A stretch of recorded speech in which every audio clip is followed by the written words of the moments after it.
ఈరోజే భాద్రపద సోమవారం. మరి ఎంతో విశేషమైన ఈరోజు ఆ మహాశివుడి వివాహ కథను వింటే చాలు జన్మల దోషాలు తొలగి కోటి జన్మల పుణ్యం వస్తుంది.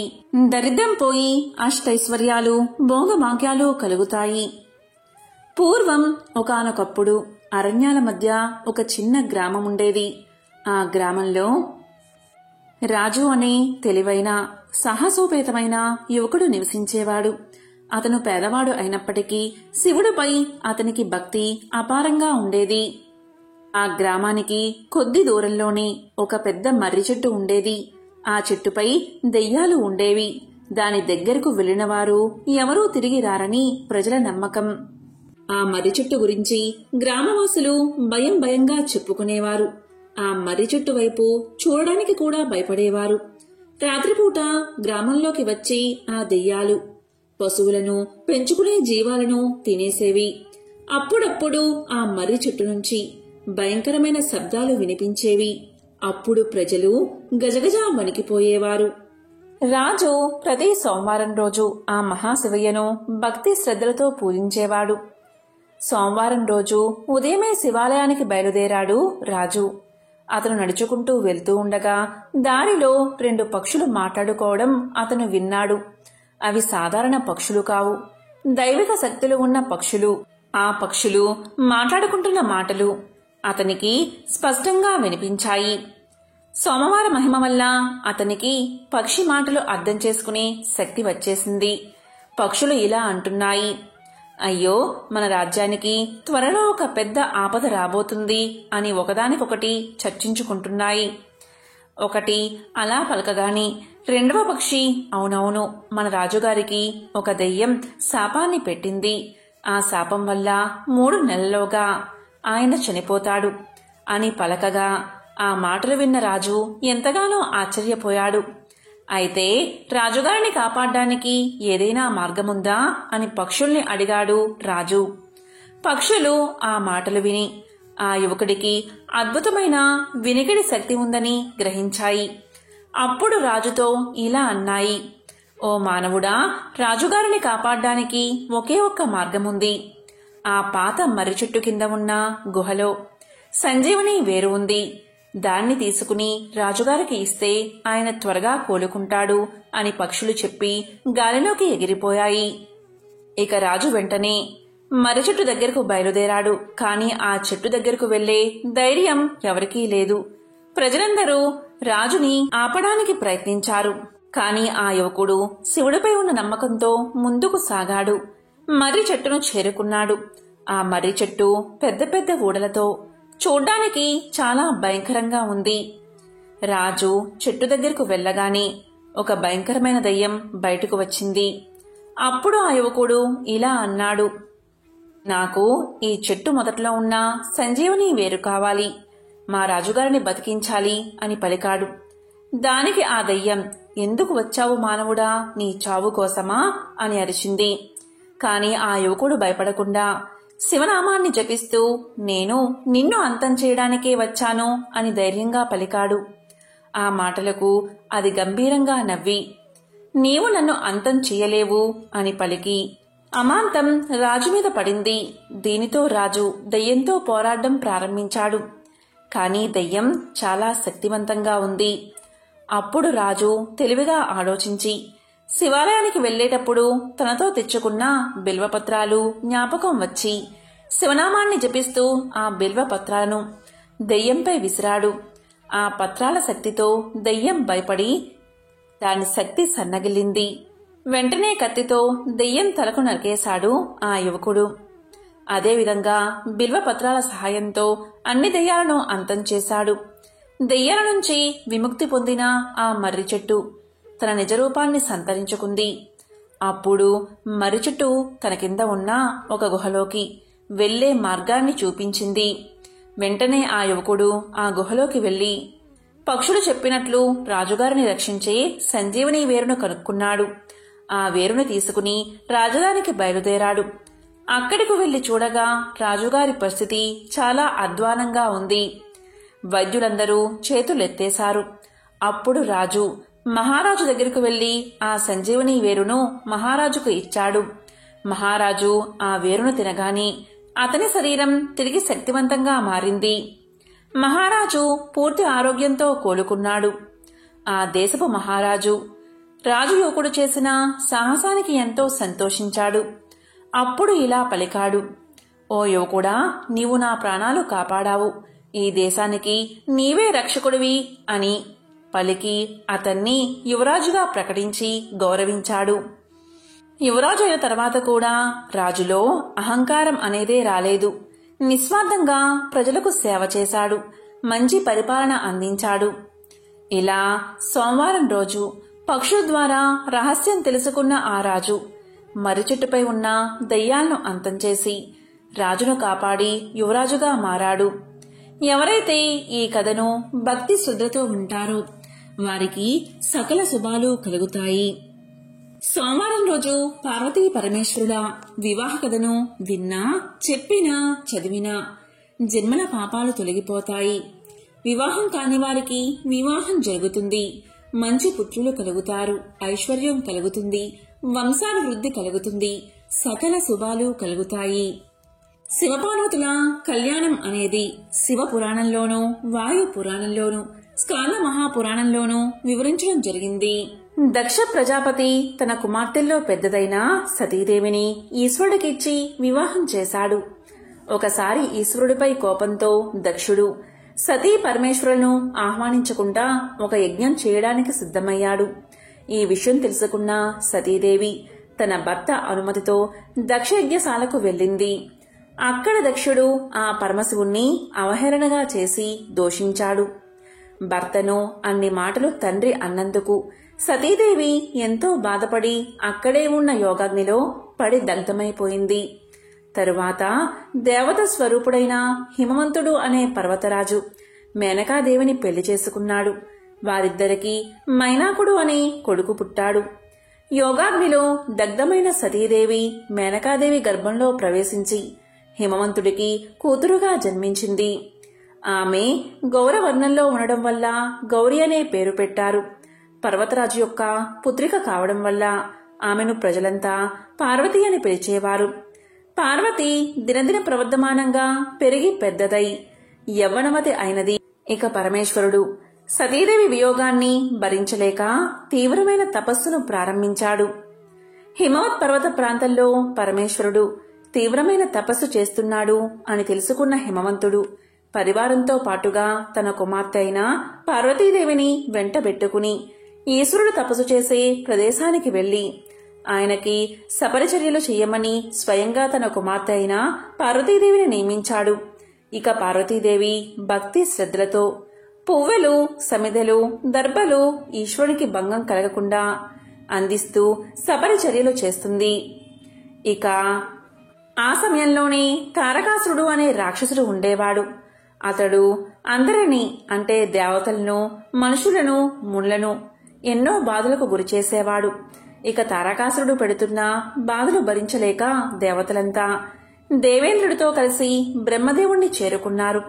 వారు బ్రహ్మదేవుడితో తారకాసురుడు వల్ల తాము పడుతున్న బాధలు వివరించి ఆ రాక్షసుని సంహరించమని ప్రార్థించారు. అప్పుడు బ్రహ్మ ఇలా పలికాడు, ఓ దేవతలారా, మీ కోరిక నెరవేరుతుంది. కానీ నేను ఆ రాక్షసుని సంహరించలేను. అతన్ని సంహరించేది కేవలం ఈశ్వరుడి ద్వారా పుట్టిన సంతానానికే సాధ్యం. ఈశ్వరుడి ద్వారా సంతానం పుట్టాలి అంటే ఈ సృష్టిలో హిమవంతుడి కుమార్తె అయిన పార్వతీదేవికి మాత్రమే ఆ శక్తి ఉంది.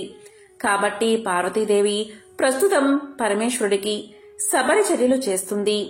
వారి మధ్య ఆకర్షణ కలిగేలా చెయ్యండి అని బ్రహ్మదేవుడు చెప్పి అంతర్ధానమయ్యాడు. ఇక దేవతలంతా పార్వతీ పరమేశ్వరులకు ఆకర్షణ కలిగించి వివాహం చెయ్యాలి అని నిశ్చయించుకున్నారు. అప్పుడు దేవేంద్రుడు పరమేశ్వరుడి మనస్సు చలింపచేయగలిగే శక్తి ఒక్క మన్మధుడికి మాత్రమే ఉందని గ్రహించి మన్మధుణ్ణి మనసులో తలుచుకున్నాడు. వెంటనే మన్మధుడు స్త్రీల గడమొమ్మల వంటి అందమైన ధనస్సును భుజంపై పెట్టుకుని లేత మామిడి మొగ్గను బాణంగా కట్టుకుని స్నేహితుడైన వసంతుడితో కలిసి ఇంద్రుడి దగ్గరకు వచ్చాడు. మన్మధుడు రాగానే ఇంద్రుడు ఇలా పలికాడు, ఓ మిత్రమా, దేవతలను మిక్కిలి బాధించి తారకాసుని చంపగలిగే శక్తి శివ పార్వతులకు కలిగే సంతానం వల్లే సాధ్యం. అందువల్ల ఈశ్వరుడి మనస్సు పార్వతి ఆకర్షించేటట్లు నీ బాణాన్ని ప్రయోగించు. ఈ పనిలో వసంతుడు నీకు సహాయపడతాడు. దీనివల్ల నీకు మంచి కీర్తి కలుగుతుంది అని చెప్పాడు దేవేంద్రుడు. అంతటా దేవేంద్రుడి మాటలు విన్న మన్మధుడు తన భార్య అయిన రతీదేవిని, స్నేహితుడైన వసంతుడితో కలిసి శివుడి దగ్గరకు వెళ్లాడు. అక్కడకు వెళ్లగానే దేవదారు చెట్టు మొదట్లో పులితోలు పరుచుకుని కూర్చున్న మహేశ్వరుణ్ణి మన్మధుడు చూశాడు. ఈశ్వరుడు ధ్యానం చేస్తూ ఉన్నాడు.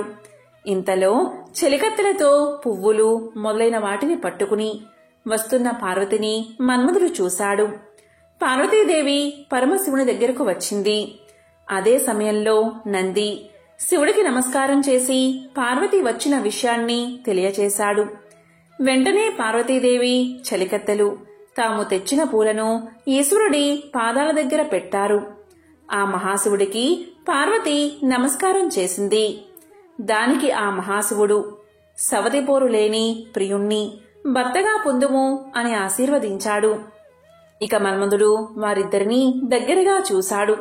తాను పూల బాణాన్ని ప్రయోగించడానికి ఇదే సమయమని నిశ్చయించుకున్నాడు. పార్వతీదేవి ముఖాన్ని చూశాడు ఈశ్వరుడు. పార్వతీదేవి సిగ్గుతో తలదించుకుంది. అంతలో శివుడు తన మనస్సు చలించడానికి కారణం ఏమిటో అని ఆలోచించి నాలుగు వైపులా చూశాడు. దూరంగా బాణాన్ని ప్రయోగించడానికి సిద్ధంగా ఉన్న మన్మధుడిని చూసి ఆ మహాశివుడు ఆగ్రహించి మూడో కన్ను తెరుచుకుని ఆ అగ్ని జ్వాలలో మన్మధుడు దహించుకుపోయాడు. తన భర్త కాలిపోవడం చూసిన రతీదేవి మూర్ఛపోయింది. తన సమస్యకు ఆటంకం కలిగించిన పార్వతీదేవికి దూరంగా వెళ్లిపోవాలని అంతర్ధానమయ్యాడు ఆ మహాశివుడు. ఇక పార్వతీదేవి చెలికత్తెల ముందు తనకు అవమానం జరిగిందని భావించి తన తండ్రి ఇంటికి వెళ్లిపోయింది. ఇక పార్వతీదేవి శివుడు గురించి తపస్సు చెయ్యాలని తండ్రైన హిమవంతుడితో చెప్పింది. తండ్రి సరే అని విశాలమైన శిఖరం మీద తగిన ఏర్పాట్లు చేయించాడు. అప్పుడు పార్వతి తపస్సు చేసిన శిఖరమే నేడు గౌరీ శిఖరంగా పేరు పొందింది. ఇక పార్వతీదేవి కఠినమైన తపస్సు చెయ్యాలని నిర్ణయించుకుని ఆమె అయాచితంగా లభించిన నీళ్లను, సూర్యకిరణాలను మాత్రమే ఆహారంగా స్వీకరిస్తూ తపస్సు చేసింది. ఈ విధంగా ఆమె శరీరం ఎండకు ఎండి వానలో తడిసి వణికి మహాముళ్ల తపస్సును అధిగమించింది. ఇక ఒకరోజు మహాశివుడు ఈమె తపస్సుకు మెచ్చుకుని మాయా బ్రహ్మచారి రూపంలో పార్వతీదేవి యొక్క తపోవనానికి చేరుకున్నాడు.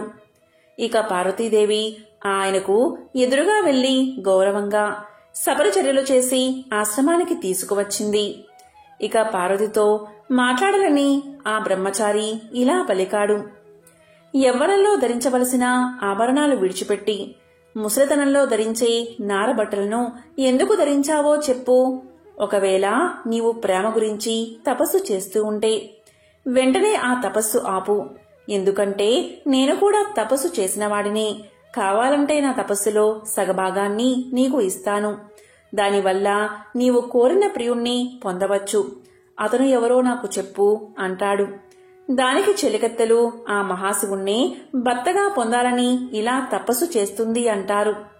ఆ చెలికత్తెలు మాటలు విన్న ఆ మాయా బ్రహ్మచారి నీ చెలికత్తెలు చెప్పిన మాటలు నిజమేనా అని అడగ్గా దానికి పార్వతీదేవి అవునని సిగ్గుపడుతుంది. దానికి మాయా బ్రహ్మచారి ఇలా అంటాడు. ఓ పార్వతి, ఆ మహాశివుడికి అన్నీ చెడు అలవాట్లే. ఆ అలవాట్ల గురించి తెలిసి నీవు అతన్ని ఎలా వివాహం చేసుకోవాలి అనుకుంటున్నావు? పాములను కడియంగా ధరిస్తాడు. శివుడిలో వరుడుకు ఉండవలసిన లక్షణం ఒక్కటైనా ఉందా? పుట్టుక ఎటువంటిదో ఎవరికీ తెలియదు. బట్టలు కూడా వేసుకోడు. పులి చర్మాన్ని కప్పుకుంటాడు. శ్మశానంలో ఉంటాడు. అతన్ని పట్టుకుంటే నీ చర్మం కందిపోతుంది. వెంటనే నీ మనసు మార్చుకో అని పలుకుతాడు. దానికి పార్వతీదేవి ఇలా సమాధానం చెప్తుంది. నీవు నిజంగా ఈశ్వరుడి పరమార్థం తెలిసినవాడివి కాదు. లేకుంటే ఇలా మాట్లాడవు. ఈశ్వరుడు దరిద్రుడు అయినప్పటికీ సంపదలన్నిటికీ ఆయనే కారణమవుతాడు. శ్మశానవాసి అయినప్పటికీ 3 లోకాలకు అతనే అధిపతిగా ఉన్నాడు. భయంకరమైన రూపం కలిగినప్పటికీ మంచివాడు అని చెప్తూ ఉంటారు. శివుడు ఆభరణాలను ధరిస్తాడు, పాములను ధరిస్తాడు, కపాలాన్ని పట్టుకుంటాడు, బాలచంద్రుణ్ణి ధరిస్తాడు. విశ్వమూర్తి అయిన శివుడి శరీరం ఇలానే ఉంటుందని ఎవరూ నిర్ధారించలేరు. శరీర స్పర్శ వల్ల చితాభస్మం పరిశుద్ధిని కలిగిస్తుంది. కాబట్టే ఆయన తాండవం చేసినప్పుడు రాలే ఆ భస్మాన్ని తలపై ధరించడానికి దేవతలు తమ కిరీటాలకు పోసుకుంటారు. పెద్ద ఏనుగుపై ఊరేగే దేవేంద్రుడు ఎదురుగా వచ్చే ఆ శివుణ్ణి చూసి శిరస్సు వంచి నమస్కారం చేస్తున్నాడు. కాబట్టి ఇంత జ్ఞానం కూడా లేని నీ దగ్గర నేను ఉండలేను అని పార్వతీదేవి వెళ్లిపోయేలోపే శివుడు తన నిజరూపాన్ని ధరించి ఆమెను పట్టుకుని, పార్వతీ, నీ తపస్సు వల్ల నన్ను నీవు కొన్నావు, నేను నీ పాద సేవకుణ్ణి అని చెప్తాడు. ఆ మాటలు విన్న పార్వతి తపస్సు వల్ల పొందిన కష్టాలన్నీ మరిచిపోతుంది. శివుడికి భార్యను పొందాలి అనే కోరిక కలగగానే మన్మధుడికి ఉపశమనం కలిగింది. ఆ తర్వాత పార్వతీదేవి తండ్రి హిమవంతుడు సకల దేవతల సమక్షంలో మంగళ వాయిద్యాల మధ్య పుష్పవర్షం కురుస్తున్న వేళ పార్వతీదేవిని తీసుకువచ్చి శివుడితో కలిపి వివాహం జరిపించాడు. ఈ విధంగా పార్వతీ పరమేశ్వరుల వివాహం అంగరంగ వైభవంగా జరిగింది. ఆ తరువాత వాళ్ళిద్దరికీ పార్వతీదేవి యొక్క మనస్సంకల్పం చేత వినాయకుడు జన్మిస్తాడు. తరువాత వాళ్ళిద్దరికీ కుమారస్వామి జన్మిస్తాడు.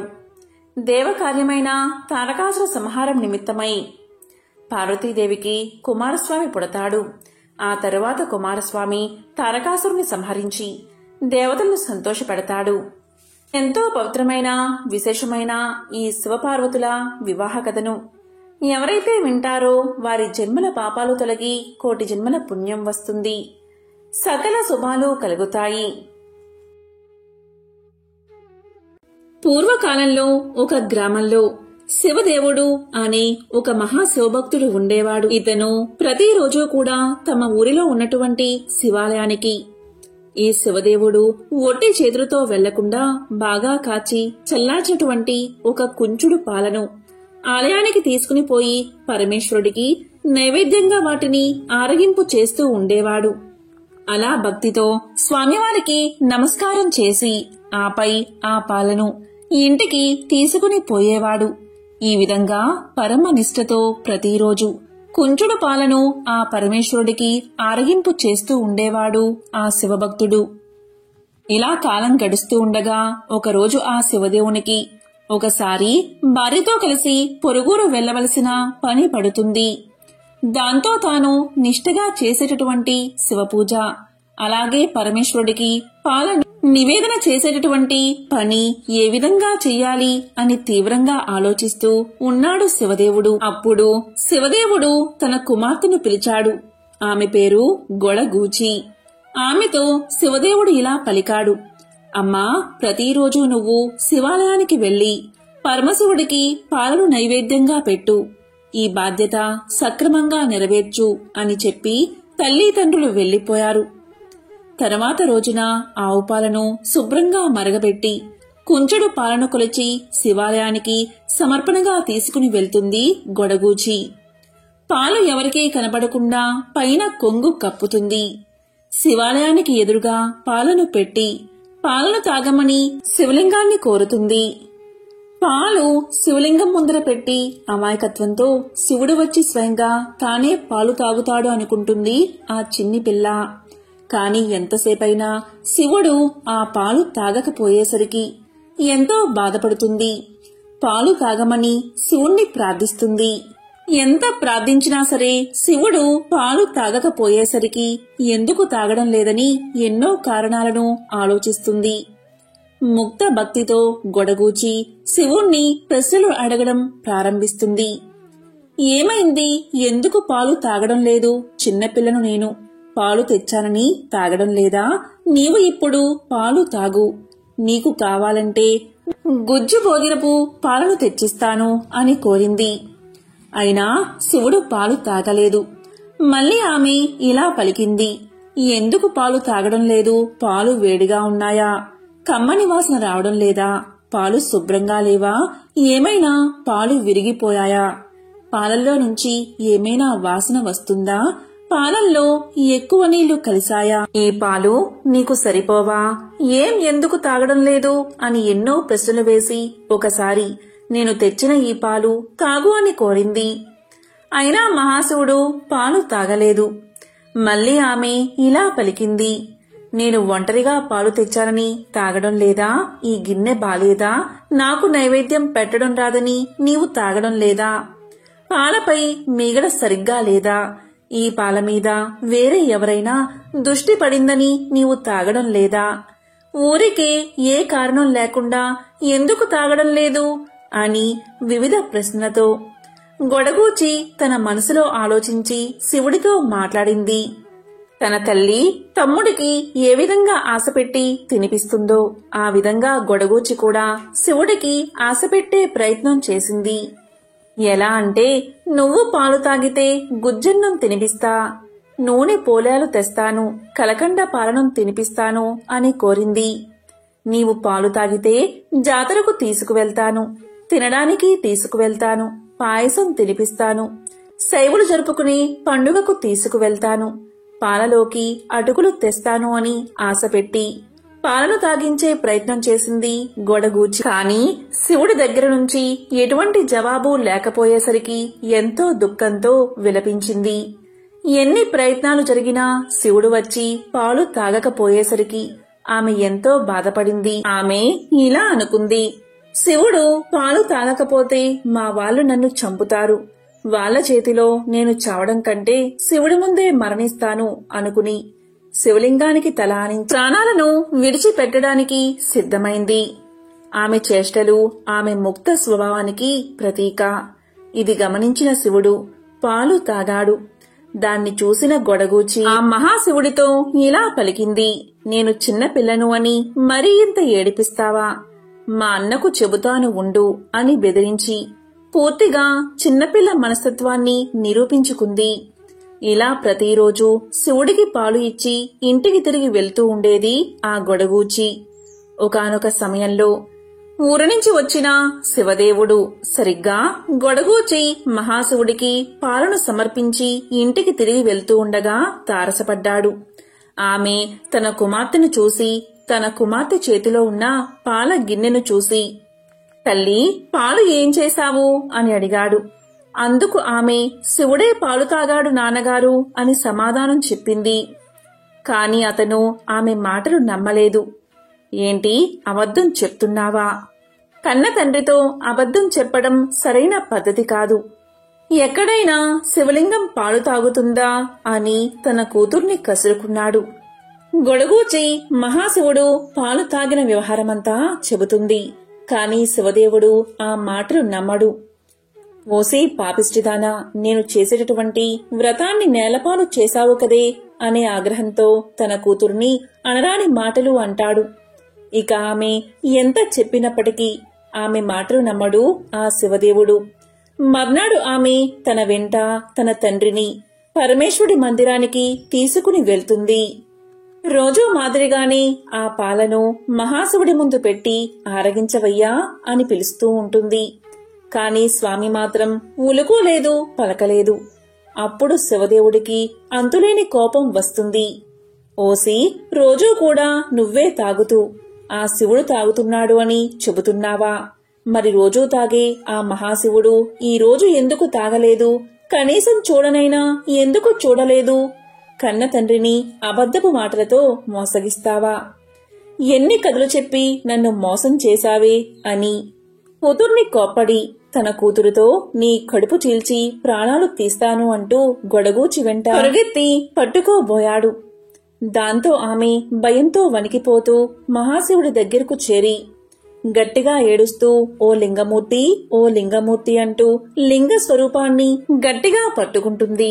ఇదిగో నేనున్నాను అంటూ భయపడుకు అంటూ అత్యంత దయతో ఆ మహాలింగమూర్తి పాప మీద ఉన్నటువంటి వాత్సల్యంతో తన వక్షస్థలాన్ని తెరుస్తాడు. పాప అందులోకి చొరబడుతుంది. తండ్రి వెంటపడుతూ పాప వెంట్రుకలను చిక్కించుకుంటాడు. ఎక్కడికి పోతావే అంటూ శివదేవుడు వెనక పడినా ఆ దివ్యలింగం ఆ పాపను తనలో ఐక్యం చేసుకుంటుంది. ఎంతో నిశ్చలమైనది, నిర్మలమైనది గొడగోచి యొక్క భక్తి. అందుకే ఆ పరమేశ్వరుడు శివభక్తుణ్ణి కాదని అతని బిడ్డకు దర్శనం కల్పించాడు, తనలో ఐక్యం చేసుకున్నాడు. ఇంతకన్నా నిదర్శనం ఏముంటుంది? ఆ మహాశివుడి లీలలు ఎంతో విశిష్టమైనవి. ఎంతో పవిత్రమైన విశేషమైన ఈ కథను విన్నా, చదివినా, చెప్పినా, వినిపించినా ఆ మహాశివుడి పరిపూర్ణ అనుగ్రహం లభిస్తుంది. ఒకానొక కాలంలో కాంచీపురంలో చిరుతొండ నంబి అనే వైశ్యకుల శేఖరుడు ఉండేవాడు.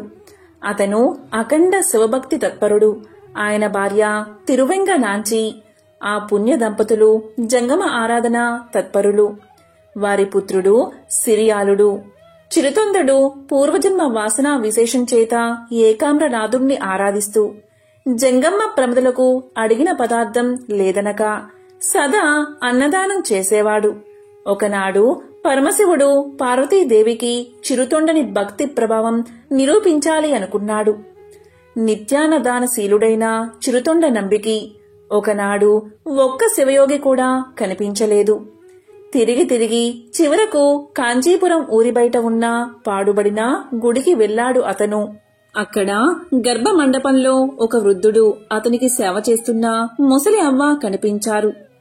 అప్పుడు చిరుతొండ నంబి ఆ దంపతులకు ప్రణామం చేసి ఇలా పలికారు: మీరు చూస్తే సాక్షాత్తు పార్వతీ పరమేశ్వరులాగా కనిపిస్తున్నారు. మీరు మా ఇంటికి వచ్చి శివార్చన అందుకుని మమ్మల్ని చరితార్థుల్ని చెయ్యండి అని ప్రార్థించాడు. అప్పుడు ఆ వృద్ధుడు ఇలా పలికాడు: 7 రోజుల నుంచి నిరాహార వ్రతం పూని ఉన్నాను నేను. ఆ వ్రతానికి ఉద్యాపనం పశుపహారం, అంటే యాగ పశువుగా నరుడు తప్ప మరొకడు పనికిరాడు. సుందరుడు రోగ విహీనుడు అయిన చిన్న పిల్లవాణ్ణి తల్లిదండ్రులు వండి మాకు వడ్డించి మాతో పాటు భోజనం చెయ్యాలి అన్నాడు ఆ వృద్ధుడు. దీంతో చిరుతొండడు ఇంటికి వెళ్లి విషయమంతా భార్యకు తెలియజేశాడు. అప్పుడు ఆమె నవ్వి ఇలా పలికింది: స్వామి, మన శరీరార్థ ప్రాణాలకు కర్తలు ఆ శివయోగీశ్వరులే కదా. వారి సొమ్ములు వారికి సమర్పించడానికి మనకి ఆలోచన ఎందుకు అని పలికింది. వెంటనే శివయోగిని తీసుకురావడానికి బయలుదేరాడు చిరుతొండడు. అంతకుముందే శివుడు మరొక వేషంలో గురువుగారి ఇంటిలో పాఠాలు చదువుకుంటున్న సిరియానుడి దగ్గరకు చేరుకున్నాడు. ఆ జటాధారిని చూడగాని సిరియానుడు ఎదురుగా వెళ్లి సాష్టాంగ నమస్కారం చేశాడు. భక్తి తాత్పర్యంతో నమస్కారం చేస్తూ నిలుచున్న సిరియానునితో ఇలా పలికాడు: నాయనా, నీ తండ్రి చిరుతొండ నంబి నిన్ను చంపి ఒక నిర్భాగ్యుడైన శివయోగికి ఆహారంగా పెట్టబోతున్నాడు. తన కడుపున పుట్టిన కుమారుడి మెడకోసి చంపి జోగులకు పెట్టే క్రూరుడు ఈ లోకంలో ఎక్కడైనా ఉంటాడా? స్నేహ సిరిని కాబట్టి ఈ విషయం నీకు చెప్పడానికై వచ్చాను. బతికుంటే బొలసాకు తినవచ్చు, నీ ప్రాణాలు కాపాడుకో అని చెప్పాడు. ఈ మాటలు విన్న సిరియాలుడు చెవులు మూసుకుని ఇలా అన్నాడు: మహానుభావా, నీవీ రకంగా మాట్లాడడం న్యాయమా? ఇతరుల కోసమై శరీరాన్ని, ధనాన్ని వ్యయం చేయడం కంటే ఈ జన్మకు సార్థకత ఏమున్నది అన్నాడు. చిరుతొండడు వృద్ధ శివయోగిని ఇంటికి తీసుకువెళ్లాడు. పాఠశాలకు వెళ్లి కుమారుణ్ణి తీసుకువచ్చాడు. కుమారుణ్ణి తొడమీద కూర్చోబెట్టుకుని ఇలా పలికాడు తండ్రి: నాయనా సిరియాలా, ఎల్లప్పుడూ పంచాక్షరి మంత్రమే జపిస్తూ ఉండు అని పలికి కత్తితో అతని శిరస్సును ఖండించాడు.